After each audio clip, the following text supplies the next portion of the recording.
Chill bro. Setakat bercerai, apa ada hal? Betul. Selama ni, I gunakan hubungan baik I dengan Rabiatun untuk tunjukkan pada masyarakat yang I ni suami teladan yang sempurna sebab ada rumah tangga yang bahagia. Kalau rumah tangga you bahagia, you takkan kahwin lagi. Bukan selama ni you yang cakap kan? Perkahwinan akan membersihkan nama I. I cadangkan je. I tak acu pistol ke kepala you, paksa you kahwin masa tu juga. Relax bro, chill bro. Malam ni, kita lupa semua masalah. Kita tinggalkan semua masalah dekat rumah.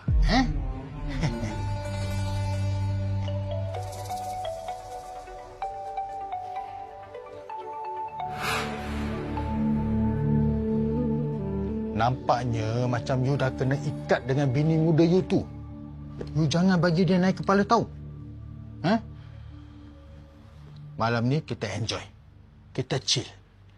Kita lupa nombor 1, nombor 2. Kita cari nombor 3 sampai 30. I dah sediakan. Loh. Okey. 30 Boleh? Boleh.